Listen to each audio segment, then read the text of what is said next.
Good morning or good afternoon, good lunch, wherever you're watching. So today we're talking about, we are very happy, but we'll talk about the German angst. And I know as like it's a synonym because we want to talk about fear, and angst is like in Germany, and this is why we took this, is something that is widely known. And Germans are very fearful sometimes, especially for the unknown.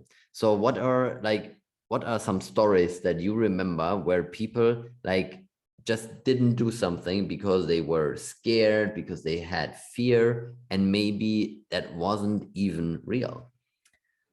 Well, that's a surprising question. So cold feet. I had something different in my mind, to be honest, and I can share the story directly, like yesterday, because like one of my biggest fears are spiders. And in North Cyprus, there are really big spiders, what I learned too late, to be honest. We made this decision, like when we made this decision, if we want to move to Cyprus, then I looked in the internet and looked, okay, what kind of animals are there? Are there any poisoned animals? Like, what about the snakes and the spiders? Because this is one reason I avoid for now to go to Australia. This is something really like Australia is not in my mind to travel to because of these animals. So I know that's a beautiful country, but it has to be really a good reason why I have to go there. Mm-hmm. So that's I would not go just for fun. Well, yesterday when we were playing outside with our son, and our housekeeper, she cleaned the couch. And there was this, I have no idea what is the English word, tarantula. Yeah. There was like a big tarantula. It was a European one. It seems they are not poisoned. I have no idea. I never tried it. And like just like for me it was so shocking. First of all, he came out with this animal, I would call it monster, in a big bottle, in a glass bottle, that I can watch that. And my son was totally amazed because he loves Spider-Man right now, and he tried to get bitten by a spider to be Spider-Man as well. So and we're trying to tell him that's not how it works. That's right. So, well, as a mom, you try, of course, to keep cool, but I think I could not really hide it. I was like in shock. I think I had no color in my face anymore. And I know that like 10 minutes before, I was sitting on this couch, exactly on this spot where there's like maybe 10 centimeters from this monster away. And I did not realize. I have no idea since when this animal was in our house, and where this hided the last. Oh God, I could, even if I tell you this now, you can see like I'm still in shock a little bit when I speak about that. So this is basically one of the things which currently like as well like make me think about twice if I would have basically, for example, business in Australia. It would not be so easy for me to book the ticket to Australia, to be honest, because this is one of my biggest fears are this animals, and I always try to get used to that, and for that I was really calm yesterday, but well, on the outside, on the inside it looked differently. And I looked directly as well, how is it positive, in a positive way? Because I heard just a few days ago that spiders are in some cultures a sign of luck. So, well, I take it like this. We have to be really lucky because this thing was really big. So I have to say, and I was lucky that I was not alone at home, that I don't have to bring it outside or something else. I was really lucky yesterday, and I'm happy that I don't have to handle that. This is like when it comes to angst and fear, this is one of the things, and I don't really even want to change it or work on that right now because I'm even too scared to work on this right now. Like this is one of my biggest things. Well, but it shows that how limiting angst and fear can basically be, because if you say, well, I don't want to go to Australia because of it, it's a valid point for you, obviously, because it's for her, she's scared, I'm not. So it limits not only her, it also limits me, if I want to go together. That's it. But it shows like how we are behaving because of it. Yeah. And it's nothing different. Like in Germany, for example, one of the most common things, and I'm sure it's in other countries as well, is that a lot of people don't want to get self-employed, or don't want to like found their own business, or invest in something, because of the fear of losing. Yeah. Of the fear of what others say, how it might look when they fail, and all the things. So if you are, it's like it, and most of the time you're like the thing you are fearing is not happening. It's like, well, that is an exception, but it's like most of the time when you are not like, a lot of people are scared that if they get in an airplane, that they would die. Yeah. The likelihood is very, very slim. Yeah. Right. People do. Yes, that is correct. But statistically, with all the planes and everything, good, in the last 2 years were less planes flying, but with all the planes flying, with millions of people moving every single day, it's like really slim, and still people are scared and would not get into an airplane because of that. Yeah. So it's like this, and this is what we wanna talk about today. Is like you said, you are looking at the positive side. I know that when you are in that situation, the instinct is not looking at the positive side. That's correct. Like being there, looking at the event, or in that case, looking at the spider, or like looking at anything else. You are not clear to think and say like, hey, what can I see positive about that? Because this emotion takes over, and then you react to your emotion. And we have that sometimes too, as like when in the company, when something goes wrong, when an employee quit, for example, you immediately, comes into your head is, oh my God, what's happening? What if I can't replace her or him? Like all this, like this is an auto, it's basically like an autopilot. You are like, but the question is, how do you get out of this? Like what, maybe you where I want to go to is like, how can you basically not overcome the fear, but minimize the impact of it? Well, like in my case as well, like when it comes to Australia, for example, it would be like an event which is more important for me than the fear I have for the spiders. Then obviously I would not think about it. So and I would be a little bit like pushed in the situation. Yeah. Then obviously I would figure it out. And I know that actually, like, so there are a lot of tourists, they are maybe they are seeing them, but nothing happened or whatever. Like a lot of things like that. So I would try to read a lot of good things about it. Yeah. And to program my mind to this, what everything is positive around. And this is basically in another, which has nothing to do with business, but I learned it on this way. And I don't want to stress this point so much today because it's like a long story. I keep it short. Was the way, like when I was pregnant, I knew, okay, the day will come, I have to give birth, right? And this is scary if you think about it, how this should happen. And you say, well, okay, it has to be painful because I cannot imagine it's not painful. And then you hear a lot of horror stories about this as well, what happened, and a lot of people like not sharing with you the beautiful moment, like that everything is fine. Like everybody, you get from all the sides how painful it is, and that you should get like this injection or something that you don't feel anything, and to do the surgery or whatever. Anyway, like you get all these horror stories. There's nobody in your surroundings, usually most of the time, who like encourage you to just see the positive, that a lot of women before you did it already.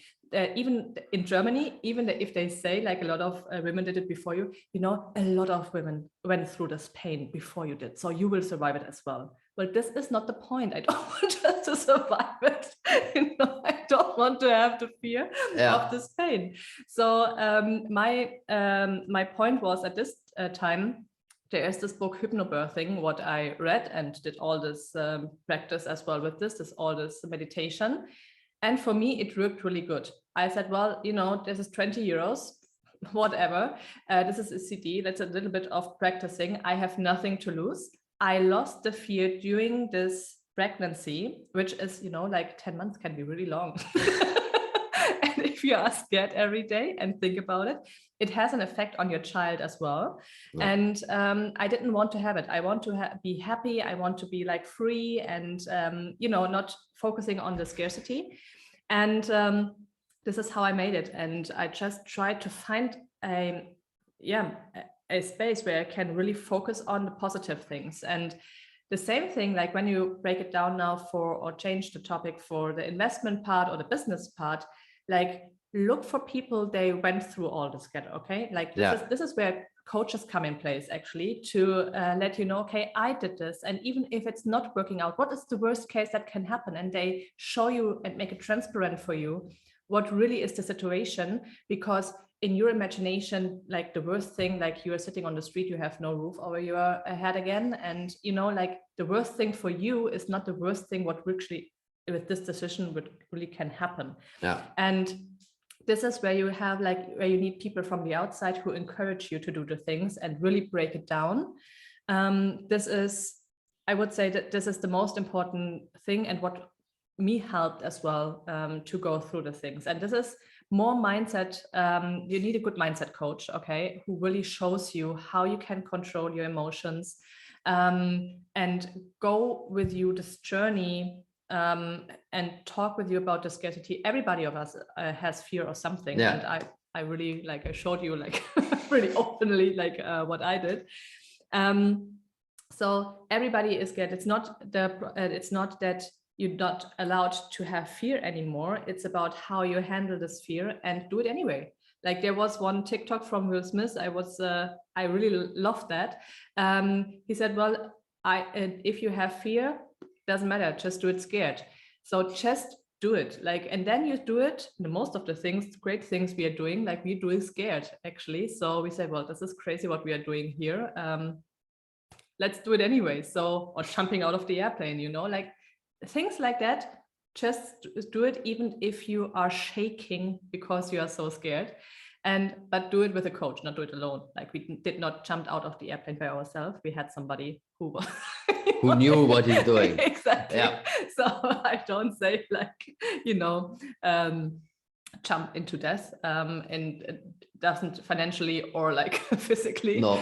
So just do it controlled, take help, and do it anyway.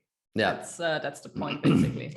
And it's a good point, because when you look at it as I said it most of the time, the fear doesn't even materialize. You have a fear that never ever will come true. Yeah. But yet people are scared of it, and because it's in the future. Because it's in the future, it's not in the past, and sometimes the fear is the future, because it's and the times right now, they are unpredictable. I mean, we're just coming out of the pandemic. Now we have the other stuff in Eastern Europe going on. I mean, all of this makes an uncertainty, creates uncertainty. And as humans, our brain hates uncertainty, because the brain tries to predict things and says, it's okay, what do I know from the past that can solve that problem? And when you did not have that problem, your brain goes nuts, because it goes in this cycle. How do I solve the problem? How do I solve the problem?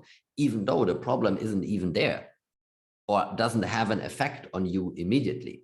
So this is how it works, and this is where it comes from. And one of the things I want to share is that for me personally, what works best is that I take a calm moment especially with like business problems and things like that. And when you are scared in that environment, I mean, with spiders and so on might be different. But in the moment, like when a key employee quits, or you lose the bidding for a big like order that you needed, or whatever, or something is delayed and you are in trouble.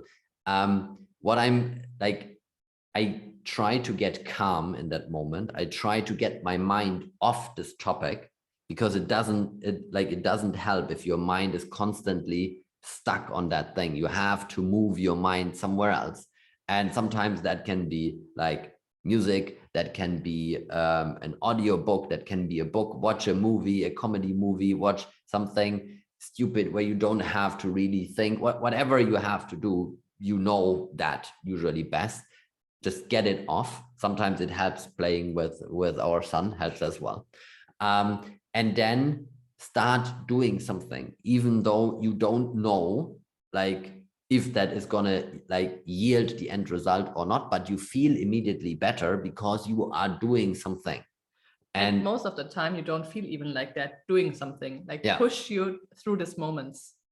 Yeah, because this like when you start like, for example, when you need money or whatever, and you start calling different people and say, hey, like, and start selling your services, it might not yield, like the first call with very big luck will solve the problem, but it's most likely down the road where the problem gets solved. So when you are looking at it, it's like the best thing to do is you start doing something, because you get feedback, you can adjust, but you are also, you are not able to think about that problem. Like yesterday evening, I had a bunch of calls in a row, and during that time, you can't think about anything but the call, because otherwise the call is useless. If you are trying to find an angle how to do business together, or how to move a project forward, your mind focuses automatically on that topic, and let's go about, like, it forgets. And this is the amazing thing, it forgets that you are actually scared, that you have this angst, because your mind is like, okay, I need to focus on this, and then it's gone. So this is, for me, this is always the proof that, like, okay, this just exists in here. That's true. That's true. I have nothing to add on that. So this is one of the things, as I just had to think about the communication for results training, what we are doing, and that calling is one of the biggest fears of the most people, to call, people, clients, or even new contacts, because you are scared of a no. And this is something. If you are not focusing, like, there are people, they are scared and focused on a no, as long as they get as they get them, or there are people, they say, well, I'm scared, I'm calling, but they are focusing on the goal they have with the call. And then most likely, obviously, the goal will be the case. And if they have a no, well, they just call the next. So, and sometimes I have 10 calls in a row, and there's just like no, no, no, but you need them as well. And they're different no's. It's not that that I say, no, don't call me again. So that's just like really like, okay, maybe it's just not fitting right now. Then you have to adjust different things or whatever. So anyway, this is a really good point what you meant, and I just like had to think about the situation, because we had yesterday the training, and I was like thinking about this, what happened there. So really interesting point. Thank you for sharing. So don't get panicked by your angst. Just like start doing something, evaluate if it's like really necessary to have it or not, and imagine the impact it has on your life, and usually not for the better, if you continue to feed that angst. With that, see you next time. Take care. Bye.